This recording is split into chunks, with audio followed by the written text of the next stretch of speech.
Praise the lord. ఈ ఉదయకాలము మీకందరికీ కూడా ప్రభువైన యేసుక్రీస్తు నామంలో శుభములు తెలియజేస్తున్నాను. దేవుడు ఎంత గొప్ప దేవుడు! ఆయన మంచివాడు, ఆయన స్తుతికి పాత్రుడు, ఆయన ఎల్లప్పుడూ స్తుతి నొందదగినవాడు. మన పట్ల ఆయనకు ఎల్లప్పుడూ కూడా అనుదినము కూడా నూతనంగా వాత్సల్యం పుట్టుచున్నది. అందును బట్టి దేవునికి వందనం చెల్లిద్దాం. గత రాత్రి అంతా కూడా మనల్ని క్షేమంగా కాపాడి ఉదయకాలంన ఆరోగ్యంగా దేవుని సన్నిధిలో చేరి వాక్యంని ధ్యానించడానికి దేవుడిచ్చిన కృపను బట్టి దేవునికి వందనములు. ఇదిరం దేవుడు మనకు అనుగ్రహించిన కృపావార్త ఆదికాండము 1వ అధ్యాయము 11వ వచనము. దేవుడు గడ్డిని విత్తనములిచ్చు చెట్లను భూమి మీద తమ తమ జాతి ప్రకారము తమలో విత్తనములు గల ఫలమిచ్చు ఫలవృక్షములను భూమి మొలిపించుగాకని పలుకగా ఆ ప్రకారమాయెను. ఈ మాటలు దేవుడు చెప్తున్నటువంటి మాటలు. దేవుడు తన సృష్టి క్రమంలో సృష్టించినటువంటి రీతిని అక్కడ వివరించబడింది. ఆయన మాటతోనే, కేవలము మాటతోనే ఈ మాటలు మాట్లాడినట్లుగా మరి వాక్యంలో రాయబడింది. దేవుని మాటకు ఎంత శక్తి ఉన్నది కదా. మరి అయితే ఈ దినము అవర్ డైలీ బ్రెడ్లో రాయబడినటువంటి ఒక విషయాన్ని నేను మీతో పంచుకోవాలనుకుంటున్నాను.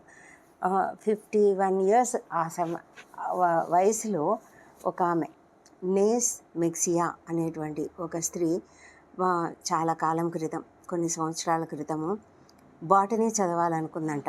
బాటనీ అంటే జీవశాస్త్రం కదా. జీవశాస్త్రం చదవాలనుకుందంట. వృక్షశాస్త్రం చదవాలనుకుందంట.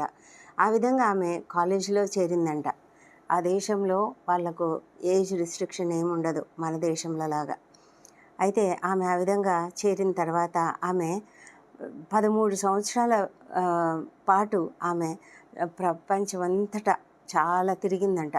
అంటే దాదాపు మధ్య అమెరికా, సౌత్ అమెరికా, ఇదంతా కూడా ప్రపంచమంతా కాదు, ఆ సౌత్ అమెరికా ప్రాంతంలో బాగా తిరిగింది.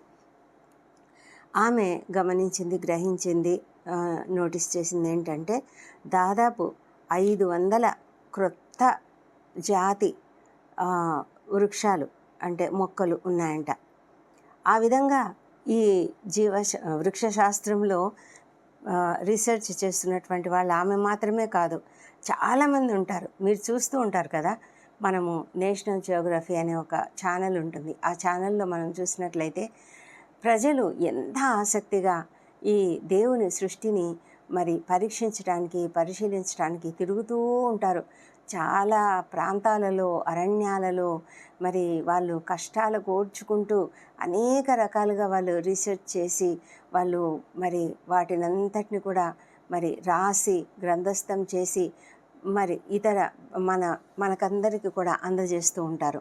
వాటి ప్రకారమే పాఠ్యాంశాలు కూడా ఏర్పాటవుతూ ఉంటాయి. ఆ విధంగా రీసెర్చ్ చేస్తున్నటువంటి వాళ్ళలో ఈమె కూడా ఒకరు. అలాంటి సైంటిస్టులు అందరూ చాలామంది కనుక్కున్న విషయం ఏమంటే దాదాపు 2000 కొత్త మొక్కలు ప్రతి సంవత్సరం కొత్తగా మొలుస్తూ ఉన్నాయంట. అంటే క్రొత్తగా సృష్టించబడుతూ ఉన్నాయి, క్రొత్తగా మరి ఈ భూమిలో మొలకెత్తుతూ ఉన్నాయి.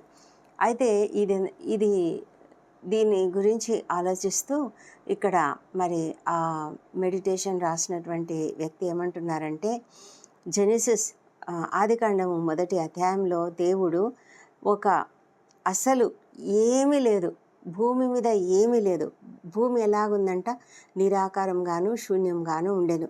అలాంటి పరిస్థితుల్లో ఉన్నటువంటి భూమిని ఆయన ఎంతగా మార్చివేసి ఎంతగా ఆ సృష్టిని చేశాడు అంటే, దేవుడు వెలుగు కమ్మని పలకగా వెలుగు కలిగెను. ఆ తర్వాత ఆయన జలముల మధ్య ఒక విశాలము కలిగి ఆ జలములను ఈ జలములను వేరుపరచునుగాక అని పలికినప్పుడు ఒక విశాలము తయారైంది. ఆ విశాలము పైన విశాలం ఒకటి, క్రింద విశాలము. ఆ విధంగా ఆ జలములను ఈ జలములను వేరుపరిచినప్పుడు ఆ ప్రకారమైంది. ఆ తర్వాత ఆకాశం క్రిందనున్న జలములన్నీ ఒక చోటికి కూర్చబడి ఆరిన నేల కనబడునుగాక అని పలికినప్పుడు ఆ ప్రకారమైంది. తర్వాత దేవుడు ఏం చేశాడంటే ఆ భూమిని, ఆరిన నేలకు భూమి అని పేరు పెట్టాడు కదా, ఆ భూమికి భూమి, ఆ నేలకు భూమి అని పేరు పెట్టాడు, జలరాశికి సముద్రములని పేరు పెట్టాడు. ఆ తర్వాత ఆయన గడ్డిని, విత్తనములిచ్చు చెట్లను, భూమి మీద తమ తమ జాతి ప్రకారము తమలో విత్తనములు గల ఫలమిచ్చు ఫలవృక్షములను భూమి మొలిపించుగాకని పలుకగా ఆ ప్రకారం ఆయను. భూమి గడ్డిని, తమ తమ జాతి ప్రకారము విత్తనములిచ్చు చెట్లను, తమ తమ జాతి ప్రకారము తమలో విత్తనములు గల ఫలవృక్షములను మొలిపింపగా అది మంచిదని దేవుడు చూశాను. ఈ విధంగా దేవుడు సృష్టి చేశాడు. ఇంత గొప్పగా, ఇంత ఒక శూన్యంగా ఉన్నటువంటి, నిరాకారంగా ఉన్నటువంటి, చీకటితో నిండి ఉన్నటువంటి భూమిని దేవుడు ఈ విధంగా సృష్టించడం, అది కూడా ఎలాగంటే ఫుల్ ఆఫ్ అబండెన్స్, అంటే సమృద్ధి కలిగినటువంటి ఒక భూమిగా. మనం నిజంగా కొద్ది ఏ ఇళ్ళు, చెట్లు, ఏ ఇండ్లు అంటే నివాసాలు లేనటువంటి ప్రాంతాలకి మనం వెళ్ళి చూసినప్పుడు, వర్షం పడిన తర్వాత మనం ఎప్పుడైనా వెళ్తే ఎలాగుంటుందంటే ఆకుపచ్చగా ఉంటుంది. అసలు ఎన్ని రకాల వృక్షాలు అంటే మొక్కలు ఉంటాయంటే మనకు అర్థం కూడా కాదు అసలు ఏ చెట్టు దేనికి సంబంధించింది, ఎలాంటిది ఇది. కొన్ని విషవృక్షాలు కూడా ఉండొచ్చు కదా, కొన్ని భయంకరమైన వృక్షాలు కూడా ఉండవచ్చు. అసలు మనకు తెలీదు. అరణ్యంలోకి వెళ్తే అసలు చాలా భయంకరమైన వృక్షాలు కూడా ఉంటాయని చెప్తారు. ఏది ఏమైనప్పటికీ కూడా మనకు మాత్రం, అంటే మనం జీవిస్తున్నటువంటి నివాసయోగ్యంగా ఉన్నటువంటి మనకు మాత్రము చాలా అద్భుతమైనటువంటి ఫలవృక్షాలను, మంచి వృక్షాలను ఆయన ఇచ్చాడు. ఆ విధమైనటువంటి ఆ వృక్ష ఫలములతో మనము ఎంత సమృద్ధిగా జీవించగలుగుతున్నామో. మనకు ప్రతిదీ కూడా మరి మొక్కల నుంచే వస్తుంది, కదా. మనకు కావలసినటువంటి ఫ్రూట్స్ వస్తాయి, మనకు వెజిటబుల్స్ వస్తాయి, మనకు కావలసినటువంటి మన వస్త్రధారణకు మనకు కావాల్సినటువంటి పట్టు అయినా, మరి కాటన్ అయినా, అవన్నీ కూడా మనకు మొక్కల నుంచే వస్తాయి. అనేక విధాలుగా ఔషధాలు మరి ఎన్నో ఈ వృక్షాల నుంచి తయారు చేస్తున్నారు. ఇంత గొప్ప సంపదను దేవుడు మన కొరకు సృష్టించాడు. మానవుని అంటే మనుష్యుని ఆయన సృష్టించక ముందే ఇవన్నీ కూడా సృష్టించినాడు. అంటే ఆయనకు ఎంత ప్రేమ మనిషి మీద, మనిషిని ఎంత ప్రేమగా ఆయన సృష్టించాడు. అతనికి ఏమి కావాలో, మానవులకు ఏమి అవసరమో అవన్నీ కూడా ఆయన సృష్టించాడు. ఇంత గొప్ప క్రియేటర్ అంటే ఇంత గొప్ప సృష్టికర్తను మనం ఎక్కడైనా కనుగొనగలమా? ఎక్కడ కూడా కనుగొనలేము. అలాంటి గొప్ప దేవుడైన ఆయన 3వ దినాన ఇవన్నీ కూడా చేశాడు. 3వ దినాన ఆయన నీటిని, భూమిని సపరేట్ చేశాడు. ఆ ఆరిన నేల మీద ఇవన్నీ కూడా సృష్టించాడు. అయితే ఈ సృష్టించబడినటువంటి ఈ ఫలాలు ఇవన్నీ కూడా మనుషులకు మాత్రమే కాదు, కానీ జంతువులకు కూడా అవి ఆహారంగా ఉంటాయి. ఇలాంటివి ఎంతగా అంటే మరి ఫలములిచ్చు చెట్లు, విత్తనములిచ్చు చెట్లు, మరి ఫలమిచ్చు ఫలవృక్షములు, విత్తనములు గల ఫలమిచ్చు, అంటే ఫలాలలో విత్తనాలు ఉండాలి. ఎందుకంటే ఆ తర్వాత ఆ విత్తనాలు తిరిగి భూమి మీద పడినప్పుడు మళ్ళీ మొలవాలి, చెట్లు మొలవాలి. మరి ఆ భూమి అంతా కూడా అలాగా నిండించబడాలి అని దేవుని యొక్క కోరిక. ఇలాంటి గొప్ప విత్తనాలిచ్చే పంటలను, విత్తనాలిచ్చే చెట్లని దేవుడు సృష్టించడం అలాంటి గొప్ప సంగతి. ఆ ఫలాలనే మనం తింటున్నాము. ఆ ఫలాలలో ఉన్నటువంటి అనేకమైన అద్భుతమైన వైటమిన్స్ కానీ, మనకు కావాల్సినటువంటి ఇవన్నీ ఎన్నో అందులో దొరుకుతూ ఉంటాయి. మరి ఇంత గొప్ప అబండెన్స్ అంటే మన కొరకు సమృద్ధిని దేవుడు సృష్టించి ఉంచాడు కదా. దేవుడు క్రియేటర్ కదా, ఆయన సృష్టికర్త. అవును, ఆయన సృష్టికర్త. అయితే ఆయన సృష్టికర్త మాత్రమే కాదు, ఆయన చేసే ప్రతి పనిలో కూడా ఆయన సృష్టి ఎంత క్రియేటివ్గా ఉంటుంది. క్రియేటివ్గా అంటే ఎంత సృజనాత్మకంగా ఉంటుంది.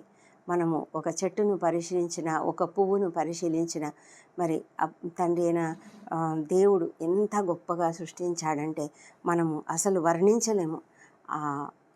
అక్కడ బయటికి వెళ్ళి సృష్టిలో మనం చూసే పండ్లైనా పువ్వులైనా అద్భుతమైన సువాసనలైన ఎంత అద్భుతంగా ఉంటాయో కదా. ఆ పువ్వులు యొక్క అందాన్ని కూడా చూసినప్పుడు సొలొమోను కూడా తను ధరించే ఆభరణాలు ఏవి కూడా అంత అందంగా ఉండవంట. అంత గొప్పగా అడవిలోని పువ్వులు కూడా అంత అందంగా ఉంటాయని ప్రభువైన యేసుక్రీస్తు వర్ణించారు. అంతగా మరి ఆయన ఎంత ప్రేమతో సృష్టించాడు.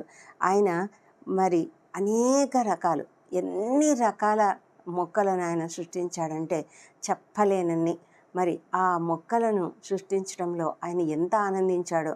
ఆ మొక్కలను మన కొరకు మాత్రమే కాదు, జంతువుల కొరకు కూడా ఆయన సృష్టించాడు. ఆయన మన కొరకు ఆహారం సిద్ధపరచడానికి ఇవన్నీ కూడా ఏర్పాటు చేశాడు. మనకు మాత్రమే కాకుండా జంతువులను గురించి కూడా ఆయన ఆలోచించాడు. మరి ఇంత గొప్పగా ఆయన ఆలోచించాడంటే ఆయనకు ఎంత ప్రేమ ఉన్నది మన పట్ల. ఆయన అనుకుని ఉంటే ఒకవేళ ఒకే ఒక చెట్టు, ఏదైనా ఒకే ఒక ఫలం ఉండే చెట్టును సృష్టించి ఉండవచ్చు. తోటలో అలాంటి చెట్లే ఒకవేళ ఉండి ఉండవచ్చు. కానీ అలా కాదు. ఆదాము హవ్వలు ఎన్ని రకాల పండ్లని ఎంతగా ఎంజాయ్ చేశారో మనము చెప్పలేం కదా. నా భర్త ఉన్నప్పుడు, ఆయన ఇప్పుడు లేరు, అయితే ఆయన బ్రతికి ఉన్నప్పుడు ఆయన ప్రతి ఫలము ఏ ఫలాలైనా మనకు రకరకాల ఫలాలు అన్ని సీజన్స్లో దొరుకుతూ ఉంటాయి కదా. ఆ సీజన్స్లో వచ్చే ఒక్కొక్క పండును తింటూ ఉన్నప్పుడు ఆయన ఎప్పుడు కూడా దేవుణ్ణి స్తుతించేవారు. ఎందుకంటే మరి ఇంత టేస్టీగా ఉండే పండ్లు మరి నేలలో నుంచి దేవుడు ఎలా సృష్టించాడో కదా అని ఎన్నోసార్లు అంటూ ఉండేవాడు. ఆయన తింటున్న ప్రతిసారి అనేవాడు. అంటే నిజంగా మనం అలాగా కృతజ్ఞతలు చెప్పవలసిన వారమై ఉన్నాము. అనుదినము మనం ఒక్కొక్క సీజన్లో ఒక్కొక్క రకమైన పండ్లను తింటూ ఉంటాము. సీజనల్గా ఉండే పండ్లు కొన్ని అంటే సంవత్సరం అంతా కాసే పండ్లు కొన్ని. అయితే ఆయా సీజన్స్లో వచ్చే ప్రతి ఫలము కూడా ఒక్కొక్క రకమైన వాల్యూస్ కలిగి ఉంటుంది. ఆ వాల్యూస్ కొరకు మనం ఎంతగానో మనము వాటి కొరకు ఆరాట పడతాము. ఆ సీజన్లో ఖచ్చితంగా మనం తినాలి అనుకుంటాం. ఇక్కడ మన రాష్ట్రంలో, మన దేశంలో వేసవి కాలంలో వచ్చే మామిడి పళ్ళ కొరకు ఎంతగా ఎదురు చూస్తూ ఉంటారో చాలామంది. మామిడి పళ్ళు బాగా పంట పండే ఆ ప్రదేశాల నుంచి అనేక ప్రదేశాలకు ఇలా మామిడి పండ్లు మరి ఎక్స్పోర్ట్ అవుతూ ఉంటాయి. వాటిని తిని ఎంతోమంది ఆనందిస్తూ ఉంటారు. మరి అలాగే ప్రతి పండు కూడా ఏ సీజన్లో వచ్చే పండైనా కూడా ఎంతో టేస్టీగా ఉంటాయి. మరైతే దేవుని యొక్క సమృద్ధిని మనం ఎంతగా ఎంజాయ్ చేస్తున్నాము. అది ఆయన ఎంత హద్దులు అంటే తక్కువగా మరి తగినంత మాత్రమే మనకు అంటే కొంచెమే అట్లా చేయలేదు. ఆయన సమృద్ధిగా చేశాడు. ఏదైనా ఆయన మనకి ఏది ఇవ్వాలనుకున్నా కూడా సమృద్ధిగా ఇవ్వాలని ఆలోచిస్తాడు. ఆయన సమృద్ధిలో అంటే తన ఐశ్వర్యంలో నుంచి తన మహిమైశ్వర్యంలో నుంచి ఆయన మనకు సమృద్ధిగా ఇవ్వాలని కోరుతున్నాడు. అలా ఇవ్వాలని ఆయన ఇష్టపడుతున్నాడు. మనం అడగాలి.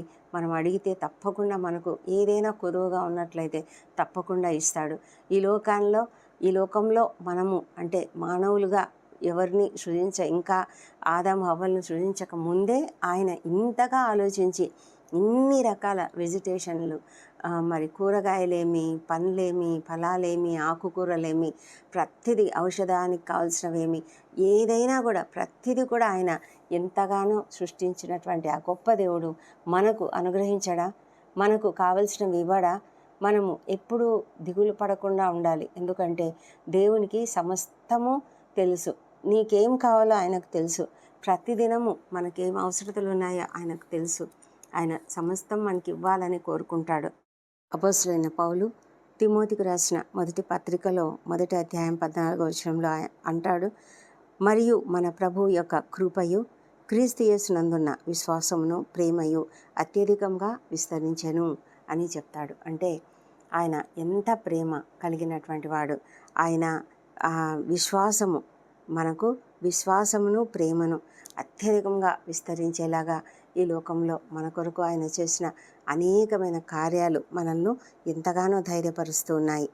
ఫిలిప్పీయులకు రాసిన పత్రికలో పౌలు గారు అంటున్నారు, కాగా దేవుడు తన ఐశ్వర్యం చొప్పున క్రీస్తు యేసునందు మహిమలో మీ ప్రతి అవసరమును తీర్చును అని చెప్తున్నాడు. కాబట్టి మనము ఎప్పుడు కూడా దిగులు పడకుండా దేవుని సన్నిధిలో, ఆయన క్రియేట్ చేయగలిగినటువంటి సృష్టికర్త, అంతేకాదు ఆయన క్రియేటివ్గా కూడా చేస్తాడు. కాబట్టి మనము ఎప్పుడూ కూడా ఆయనను మనం తక్కువ అంచనా, చాలామంది దేవుడు నాకేం చేస్తున్నాడు, దేవుడు నాకేం చేస్తున్నాడు అని ఆలోచిస్తూ ఉంటారు. కానీ ఆయన సమస్తమును మనకి ఇవ్వడానికి సిద్ధపడ్డాడు.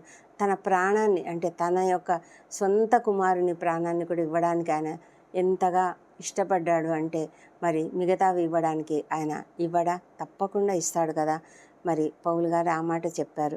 ఆ విధంగా ఆయన యొక్క క్రియేషన్లో ఆయన యొక్క కృపను మనం చూస్తున్నాము.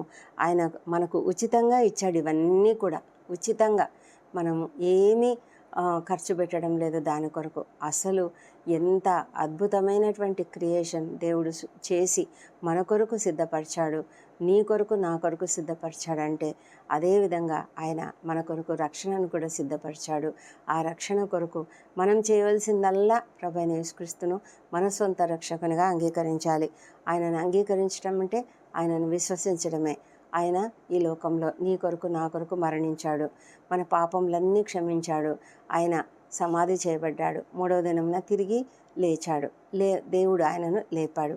ఈ విషయాన్ని మనం విశ్వసించి, మన హృదయంలో విశ్వసించి, నోటితో ఒప్పుకుంటే చాలు, రక్షణ పొందుకుంటాము.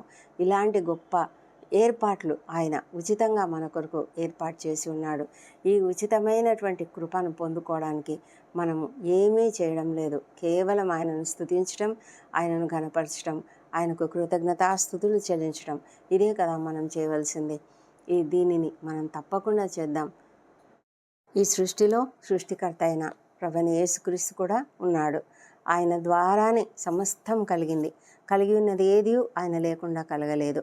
ఆయనలో జీవం ఉంది. కాబట్టి మనము ఆయనను నమ్మాలి, ఆయనను అంగీకరించాలి. కొలస్సీలకు రాసిన పత్రికలో కూడా ఏమని రాయబడిందంటే, ఆకాశమందున్నవియు భూమి అందున్నవియు, దృశ్యమైనవి కానీ అదృశ్యమైనవి కానీ, అవి సింహాసనములైనను ప్రభుత్వములైనను ప్రధానులైనను అధికారములైనను సర్వమును ఆయన యందు సృజింపబడెను. సర్వమును ఆయన ద్వారాను ఆయనను బట్టి సృజించబడెను. ఆయన అదృశ్య దేవుని స్వరూపి అయి సర్వ సృష్టికి ఆది సంభూతుడై ఉన్నాడు. అన్నిటికంటే ముందుగా ఉన్నవాడు ఆయనే, సమస్తమునకు ఆధారభూతుడు. ఎంత గొప్ప సంగతి కదా. మరి అలాంటి దేవుణ్ణి మనం కలిగి ఉన్నాము. దేవునికి మనం ఎంతగానో కృతజ్ఞులంగా ఉండాలి. మరి ఆయనను అంగీకరించినట్లయితే మనము రక్షణ పొందుకుంటాము, నిత్య జీవమును పొందుకుంటాము. ఈ వాక్యం వింటున్నటువంటి ఎవరైనా ఇంకా దేవుని అంగీకరించిన వారు ఉన్నట్లయితే ప్రభువైన యేసుక్రీస్తును సొంత రక్షకునిగా తప్పకుండా అంగీకరించండి. దేవుని దగ్గరికి రండి. దేవుని యొక్క గొప్ప ప్రేమను పొందుకోగలరు. దేవుడు ఈ కృపావర్తను దీవించునుగాక. ప్రార్థించుకుందాం. పరిశుద్ధుడైన దేవా, సర్వోన్నతుడా, సృష్టికర్తవు నీవే, దయగలిగిన దేవుడవు నీవే, కృపగలిగిన దేవుడవు నీవే తండ్రి. ప్రభా, సమస్తమునకు ఆది సంబూతుడవు నీవే తండ్రి. ప్రభానైనా నీవు సమస్తమును సృష్టించినటువంటి దేవుడవు. కలిగి ఉన్నది ఏది నీవు లేకుండా కలగలేదు. మా తండ్రి, గొప్ప దేవుడవు తండ్రి. మా కొరకు మమ్మల్ని ప్రేమించి ఎంతగానో మరి ముందుగానే సమస్తమును సిద్ధపరిచిన దేవా, నీకు వందనములు. ప్రతి విషయంలో కూడా మీరు అలాగే చేస్తారు. మా జీవితంలో, ఒక్కొక్కరి జీవితంలో మా కొరకు నీ చిత్త ప్రకారము, నీ ప్రణాళిక చొప్పున సమస్తమును ముందుగానే సిద్ధపరిచి ఉంచున్నారు. ప్రభా, నీకు వందనములు. ఈ దినం కూడా మా పనులలో మేము వెళ్తున్నప్పుడు మాకు ముందుగా మార్గం సిద్ధపరిచి తండ్రి మమ్మల్ని నడిపించే దేవుడు మీరై ఉన్నారు. మాకు కావాల్సిన జ్ఞానమును, మాకు కావాల్సిన స్కిల్స్ను, మాకు కావాల్సినటువంటి ప్రతి విధమైన సహాయంను మీరు అనుగ్రహించే దేవుడై ఉంటున్నారు. దేవా, మా మార్గంను సరళం చేసే దేవుడవు నీవే. మా తండ్రి, మాతో ఉన్న దేవుడవు, మాకు ముందుగా నడిచే దేవుడవు తండ్రి. ఇంత గొప్ప దేవుడవు నీవు ఉన్నావు. మా తండ్రి, మా జీవితంలో మీరు మాకు చేస్తున్నటువంటి ప్రతి మేలును బట్టి నీకు వేలాది వేల స్తుతులు స్తోత్రం చెల్లించుకుంటున్నాము. మా ప్రభా తండ్రి, ఈ ఉదయకాలంలోనే తండ్రి మేము చేస్తున్న ప్రార్థనలు అంగీకరించండి. మా అపరాధములను క్షమించండి. ఇతరులు మాడిలా చేసిన అపరాధములను మేము కూడా క్షమిస్తున్నాము. మా ప్రభా తండ్రి, ఇంకా నాయన ఈ లోకంలో నిన్ను అంగీకరించిన వారు ఎవరైనా ఉన్నట్లయితే తండ్రి, దయ ఉంచు ప్రభా. నాయన వారిని తప్పకుండా నీ వైపునకు ఆకర్షించమని ప్రార్థిస్తున్నాం ప్రభా. ఈ లోకంలో నీవు మా కొరకు చేసిన ఒక గొప్ప త్యాగం ప్రభా. దేవా, నీ యొక్క ఒక్కడే కుమారుడని యేసుక్రీస్తును మా కొరకు బలిగా అర్పించారు. ఆయన మా కొరకు కార్చిన రక్తము తండ్రి మాకు రక్షణనిచ్చింది. ఆ రక్తంలో మా పాపములన్నీ కడిగి వేశారు దేవా. మా ప్రభా, ఆయన శరీరంలో గాయములు పొందినాయి తండ్రి. ఆయన పొందిన గాయముల చేతను మేము స్వస్థతను అందుతున్నాం దేవా. తండ్రి నీకు వందనములు తండ్రి. ఇంత గొప్పగా మా కొరకు సమకూర్చిన దేవా తండ్రి, ఇన్ని గొప్ప ఏర్పాట్లు చేసిన దేవా నీకు వేలాది వేల స్తోత్రం చెల్లించుకుంటున్నాం తండ్రి. ప్రభా, ఇంకా నిన్ను అంగీకరించండి, ప్రతి ఒక్కరిని కూడా అంగీకరించేలాగా చేయండి. వారి హృదయాలను తెరవండి, వారి మనోనేత్రాలను వెలిగించమని ప్రార్థిస్తున్నాం ప్రభా. కఠిన హృదయాలను, రాతి గుండెలను మార్చమని, మాంసపు గుండెలుగా చేయమని ప్రార్థిస్తున్నాం ప్రభా. మా తండ్రి దేవా, నీ పరిశుద్ధాత్మ కార్యమును ప్రతి ఒక్కరి జీవితంలో జరిగించమని ప్రార్థిస్తున్నాము. ఇదే కాలం తండ్రి, మేము మీరు సృష్టించినటువంటి ప్రతి ఫలములను బట్టి, కూరగాయలను బట్టి, ఆకుకూరలను బట్టి, నాయన ప్రతి విధమైన ఇతర పంటలను బట్టి ప్రభా, పొలాలను బట్టి తండ్రి, ప్రభా ప్రతి ఫల వృక్షాలను బట్టి నాయన మేము నీకు ఎంతగానో కృతజ్ఞతాస్తుతులు చెల్లిస్తున్నాం నాయన. ఔషధాలు ఎన్నో మాకు తయారవుతున్నాయి దేవా, నీకు వందనాలు ప్రభా, నీకు స్తోత్రములు తండ్రి. మా ప్రభా తండ్రి, మాకు కావాల్సిన వస్త్రములు కూడా మరి ఆ వృక్షముల ద్వారా మాకు లభిస్తున్నాయి నాయనా. నీకు వందనాలు చెల్లించుకుంటున్నాము తండ్రి. మరి ఇలాంటి గొప్ప దేవుడవు తండ్రి, నీకు ఎంతైనా కృతజ్ఞులం ప్రభా. మా తండ్రి, మేము నీకు కృతజ్ఞతలు చెప్పడానికి మా నోరు చాలదు మా తండ్రి. మేము ఎంతగానో నిన్ను స్తుతిస్తున్నాం దేవా, నీకు వందనాలు. మరి ప్రభా, ఈ దినం మా పనులలో మాకు తోడై ఉండండి. మా ఉద్యోగ జీవితాలలో మాకు కావాల్సిన మంచి జ్ఞానం అనుగ్రహించండి. మా మాటలు, తలంపులు, క్రియలన్నీ కూడా నీకు మహిమకరంగా చేయండి నాయన. మా ప్రయాణాలలో క్షేమమును, భద్రతను అనుగ్రహించండి దేవా. విద్యార్థులను దీవించి వారికి కావాల్సిన మంచి జ్ఞానం అనుగ్రహించి తండ్రి, వారు ఏదైతే మరి చేయాలనుకుంటున్నారో, ఏదైతే చదవాలనుకుంటున్నారో, ఏ ఫీల్డ్లో రాణించాలనుకుంటున్నారో ఆ ఫీల్డ్లో వారిని ఉన్నత స్థాయికి తీసుకురమ్మని ప్రార్థిస్తున్నాము మా ప్రభా తండ్రి. మరి వారి యొక్క కృషిని తప్పకుండా మీరు ఆశీర్వదించమని వేడుకొంచున్నాము మా తండ్రి. ఈ దినం ఇంటర్వ్యూలకు హాజరవుతున్న ప్రతి ఒక్కరికి విజయం అనుగ్రహించండి ప్రభా. నిరుద్యోగులకు ఉద్యోగాలు దయచేయండి. వారి ప్రయత్నాలు సఫలం చేయమని, వారికి అనేకమైన మార్గాలు తెరవమని ప్రార్థిస్తున్నాం తండ్రి దేవా. వివాహ ప్రయత్నములు చేస్తున్న వారికి తప్పకుండా సఫలత అనుగ్రహించమని వేడుకొంచున్నాము. మరి సంతానం లేని వారిని దర్శించండి ప్రభా. వారికి తప్పకుండా సంతానం అనుగ్రహించమని ప్రార్థిస్తున్నాం తండ్రి. ప్రతి లోపమును సవరించమని వేడుకొంచున్నాం నాయన. మా తండ్రి గొప్ప దేవా, నీకు వందనాలు, స్తోత్రం చెల్లించుకుంటున్నాము. మరి కుటుంబాలలో ఐక్యతను అనుగ్రహించండి ప్రభా. ఎలాంటి మనస్పర్ధలు లేకుండా అందరూ కూడా సంతోషకరమైన జీవితం జీవించడానికి మీరే కృప అనుగ్రహించమని, మీరు ప్రతి కుటుంబంలో సెంటర్గా నడిపించమని ప్రార్థిస్తున్నాం తండ్రి. తండ్రి ప్రభా, గర్భిణీ స్త్రీలను ఆశ్రయించండి, వారికి సుఖమైన ప్రసవం అనుగ్రహించండి, ఆరోగ్యకరమైన శిశువును అనుగ్రహించమని ప్రార్థిస్తున్నాం తండ్రి. మా తండ్రి, మరి ఈ సమయంలో ఎవరెవరైతే అనారోగ్యంతో బాధపడుతున్నారో వారందరినీ కూడా స్వస్థపరచమని వేడుకొంచున్నాము. భయంకరమైన సమస్యలు, అనారోగ్య సమస్యలు కలిగి ఉన్నటువంటి ప్రతి ఒక్కరిని కూడా మీరు తాకండి ప్రభా, స్వస్థపరచమని వేడుకొంచున్నాం. ఎంతోమంది సర్జరీలు అయి కోలుకుంటున్నారు ప్రభా. వారికి మంచి శక్తిని, బలం అనుగ్రహించి చక్కగా కోలుకోవడానికి సహాయం చేయమని ప్రార్థిస్తున్నాం తండ్రి. మా తండ్రి, ఎవరెవరైతేనైనా మరి సర్జరీలకు సిద్ధపడుతున్నారో వారిని ఈ దినం నాయన మీరు కనికరంతో కాపాడి చక్కటి శక్తిని, బలం ఇచ్చి వారు త్వరగా దానిలో నుంచి క్షేమకరంగా బయటపడి త్వరగా కోలుకోవడానికి కృప చూపించండి. కుటుంబ సభ్యులను మీరు ఆదరించండి ప్రభా. ఎంతోమంది ఎంతో ఆందోళనతో ఉన్నారు నాయన, వాళ్ళకు మీరే కృప అనుగ్రహించమని వేడుకొంచున్నాం తండ్రి ప్రభా. నీ కాపుదల, భద్రత ప్రతి ఒక్కరికి దయచేయండి. ఆర్థిక పరిస్థితుల నుంచి, ఇబ్బందుల నుంచి వారికి విడుదల దయచేయమని వేడుకొంచున్నాం ప్రభా. తండ్రి నాయన, క్యాన్సర్ వ్యాధుల నుంచి, కిడ్నీ వ్యాధుల నుంచి విడుదల యేసునామములో కలుగునుగాక. ప్రతి కిడ్నీ పనిచేయునుగాక యేసునామములో. మా తండ్రి, ప్రతి క్యాన్సర్ కణము కూడా నశించిపోవునుగాక యేసునామములో. తండ్రి నీకు స్తోత్రం. మా తండ్రి, అనేక రకాల వ్యాధులు సమస్తం కూడా తొలగించండి ప్రభా. మా ప్రభానైనా బ్రెయిన్లో ఉన్న సమస్యలు తొలగించండి మా తండ్రి దేవా. మరి గడ్డలు కరిగిపోయేలాగా చేయమని వేడుకొంచున్నాం తండ్రి. మా ప్రభానైనా మైగ్రేన్ తలనొప్పులు, మరి స్పాండిలైటిస్ వల్ల వస్తున్న తలనొప్పులు, మెడ నొప్పులు సమస్తమును తొలగించమని వేడుకొంచున్నాం నాయన. నరాలలో ఉన్నటువంటి బలహీనతలన్నీ తొలగించండి. కాళ్ళ నొప్పులు, కీళ్ళ నొప్పులు, మరి తండ్రి కండరాలలో నొప్పులు, మరి నరాల వ్యాధులు, sciatica pain, lumbar spondylitis, cervical spondylitis అన్నిటిని కూడా తొలగించమని ప్రార్థిస్తున్నాం ప్రభా. తండ్రి లివర్ చక్కగా ఫంక్షన్ అవ్వనట్లుగా సహాయం చేయండి మా తండ్రి. స్టమక్లో ఉన్న ప్రాబ్లమ్స్ అన్నీ తొలగించండి, ఇంటెస్టైన్స్లో ఉన్న ప్రాబ్లమ్స్ అన్నీ తొలగించండి ఆయన. గుండెలు ప్రభా, గుండె బలంతో ఉండినట్లుగా సహాయం చేయమని వేడుకొంచున్నాము. లంగ్స్లో ఎలాంటి ప్రాబ్లమ్స్ లేకుండా కాపాడమని వేడుకొంచున్నాం నాయన.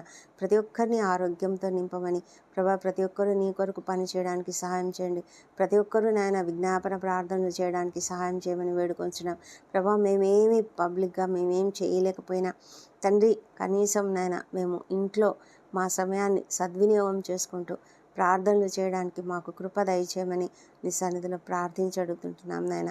నీకే వందనం చెల్లించుకుంటున్నాం తండ్రి. మా ప్రభ, ఎంతమంది అయితే అనేక సమస్యలతో బాధపడుతున్నారో వారికందరికీ మీ కృప దయచేయండి.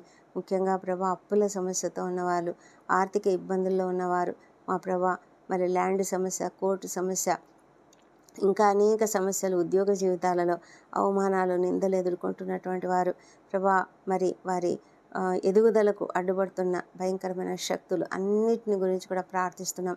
ప్రతి అడ్డుగోడను తొలగించండి ప్రభా. ప్రతి ఒక్క సమయంలో మీరు తోడైనండి. ప్రతి పరిస్థితిని బట్టి, మరి కోర్టులో సమస్యలను బట్టి నాయన మీరు వ్యాజ్యం ఆడే దేవుడు మా పక్షంగా. దేవానికి స్తోత్రం మా తండ్రి. అప్పుల బాధను తీర్చే దేవుడు మీరే ప్రభా. ప్రతి ఒక్కరిని దీవించి వారిని సరిగా నడిపించమని ప్రార్థిస్తున్నాం నాయన. మా ప్రభా, ఎంతమంది నాయన మరి వితంతువులు, తండ్రులు లేనటువంటి వారు, మరి ప్రభా అనాథలు, దిక్కులేని వారు, వృద్ధులు, చిన్నారులు తండ్రి ఎంతో కష్టపడుతున్నారు, శ్రమను అనుభవిస్తున్నారు నాయన. అనేక మంది నాయన ఒంటరి తల్లులు, ఒంటరి మహిళలు ఎంతగానో దుఃఖిస్తూ బాధపడుతుంటున్నారు. అలాంటి వారికి మీ యొక్క సహాయం అనుగ్రహించండి. అన్యాయాలకు, అక్రమాలకు గురైనటువంటి వాళ్ళని బట్టి నీ సన్నిధిలో మొరపెట్టుకుంటున్నాం. తప్పకుండా వారికి సహాయం చేయమని వేడుకొంచున్నాం. మీరు న్యాయకర్త అయిన దేవుడు తండ్రి ప్రభా. తల్లిదండ్రులు లేని వారికి తండ్రిగా ఉన్నారు నాయన. మా ప్రభు, విధవరాల పక్షంగా మీరుండే దేవుడు మా తండ్రి. కృప చూపించి ప్రతి ఒక్కరిని నడిపించమని, సహాయం చేయమని ప్రార్థిస్తున్నాం తండ్రి. దేవా, ప్రపంచమంతటా శాంతి సమాధానం అనుగ్రహించండి. ముఖ్యంగా ప్రభా, యెరూషలేమును దీవించి వారి నగరాలలో క్షేమమును, వారి ప్రాకారములలో నెమ్మదిని దయచేయండి. ఇజ్రాయెల్ దేశమును దీవించమని ప్రార్థిస్తున్నాం నాయన. తండ్రి, నీ కాపుదలలో ఉన్నందుకే నీకు వందనములు. ప్రపంచమంతటా ఎక్కడెక్కడ యుద్ధ వాతావరణం ఉన్నదో అక్కడంతా కూడా యుద్ధం సమసిపోవునట్లుగా కృప చూపించమని వేడుకొంచున్నాం నాయన. మా దేశంను దీవించండి. మా దేశంపై నీ పరిశుద్ధాత్మను కుమ్మరించండి దేవా ప్రభా. మరి సరిహద్దులలో ఉన్న ఉద్రిక్త పరిస్థితులను బట్టి నీ సన్నిధిలో మొరపెట్టుకుంటున్నాము. సమస్తమును బాగు చేయండి దేవా. మీరు సమస్తం చేయగలిగిన దేవుడు, నీ కంట్రోల్లో ఉంచుకోమని ప్రార్థిస్తున్నాం ప్రభా. దేవా తండ్రి, మరి మా దేశంలో క్రైస్తవులపై జరుగుతున్న హింసాకాండను బట్టి నీ సన్నిధిలో మొరపెట్టుకుంటున్నాము తండ్రి. సహాయం చేయమని వేడుకొంచున్నాం. అయితే ప్రభా, ఏదైనా కూడా మీ చిత్త ప్రకారమే జరుగుతుంది, మీరు అనుమతిస్తేనే జరుగుతుంది కనుక మేమంతా కూడా ధైర్యంగా ప్రతి సమస్యను కూడా, ప్రతి పరిస్థితిని కూడా ఎదుర్కోవడానికి సిద్ధంగా ఉండడానికి కృప చూపించండి.